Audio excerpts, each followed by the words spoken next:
اسیرے پنجے عہدِ شباب کر کے مجھے، کہاں گیا میرا بچپن خراب کر کے مجھے۔ ہوئے ہم جن کے لیے برباد، وہ ہم کو چاہے کریں نہ یاد، جیون بھر ان کی یاد میں ہم گائے جائیں گے۔ ایک زمانہ تھا وہ پل بھر ہم سے رہی نہ دور، ایک زمانہ یہ کہ ہوئے ہیں ملنے سے مجبور۔ وہ غم سے لاکھ رہیں آزاد، سنی نہ درد بھری فریاد، افسانہ ہم تو پیار کا دہرائے جائیں گے۔ میں ہوں ایسا دیپ کے جس میں نہ باتی نہ تیل، بچپن بیتا بنی محبت 4 دنوں کا کھیل۔ رہے یہ دل کا نگر آباد، بسی ہے جس میں کسی کی یاد، ہم دل کو ان کی یاد سے بہلائے جائیں گے، گائے جائیں گے۔ یہ گیت انسانی زندگی کے ایک ایسے المیے کو بیان کرتا ہے جس میں محبت انسان کو اس کے معصوم بچپن سے جدا کر دیتی ہے۔ شاعر کہتا ہے کہ جوانی کی دور نے مجھے اپنی گرفت میں لے کر میرا بچپن چھین لیا، یعنی معصومیت ختم ہو گئی اور اس کی جگہ احساس محبت اور درد نے لے لی۔ ہوئے ہم جن کے لیے برباد۔ یہ مصرع عشق کی یک طرفہ کیفیت کو ظاہر کرتا ہے۔ محبوب کے لیے سب کچھ قربان کر دیا، مگر وہ یاد بھی نہیں کرتے۔ اس کے باوجود عاشق وفا کا دامن نہیں چھوڑتا، بلکہ عمر بھر ان کی یاد میں گاتا رہتا ہے۔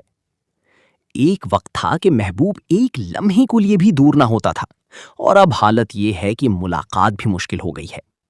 یہ زندگی کے بدلتے حالات اور محبت کی بے ثباتی کو ظاہر کرتا ہے۔ محبوب خود تو غم سے آزاد ہے، مگر عاشق کی فریاد بھی نہیں سنتا۔ یہاں بے رخی اور بے حسی کا دکھ نمایاں ہے۔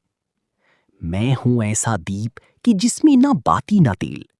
شاعر خود کو ایسے چراغ سے تشبیہ دیتا ہے جو جلنے کے قابل نہیں، یعنی زندگی میں روشنی یعنی امید باقی نہیں رہی۔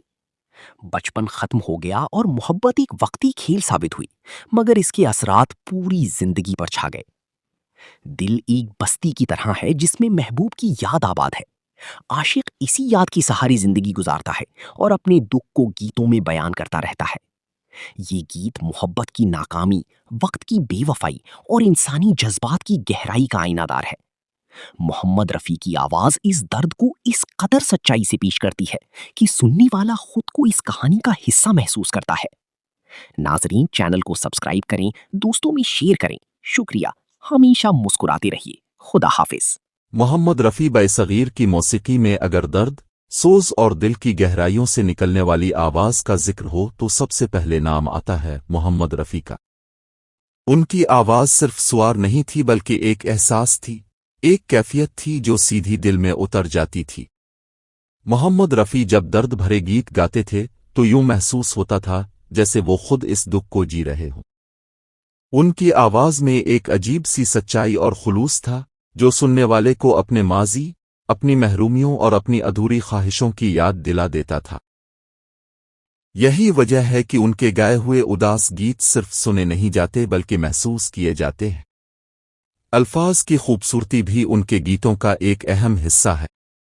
شاعر کے لکھے ہوئے بول جب رفیع صاحب کی آواز میں ڈھلتے تھے تو وہ عام الفاظ نہیں رہتے بلکہ ایک مکمل کہانی بن جاتے تھے۔ ہر لفظ میں درد، ہر مصرع میں ایک تصویر اور ہر بند میں ایک پوری زندگی کی جھلک نظر آتی تھی۔ خاص طور پر ایسے گیت جن میں جدائی، ٹوٹے دل اور بچھڑنے کا ذکر ہو، وہاں محمد رفیع کی آواز جادو کا کام کرتی ہے۔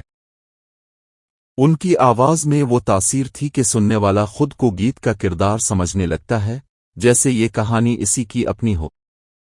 مختصر یہ کہ محمد رفیع کی آواز اور الفاظ کا امتزاج ایک ایسا فن ہے جو وقت گزرنے کے ساتھ پرانا نہیں ہوتا بلکہ اور بھی قیمتی ہوتا جاتا ہے۔ یہی وجہ ہے کہ آج بھی ان کے گیت سن کر دل بھر آتا ہے اور آنکھیں نم ہو جاتی ہیں۔ ناظرین، چینل کو سبسکرائب کریں، دوستوں میں شیئر کریں۔ شکریہ، ہمیشہ مسکراتے رہیے۔ اللہ نگہبان۔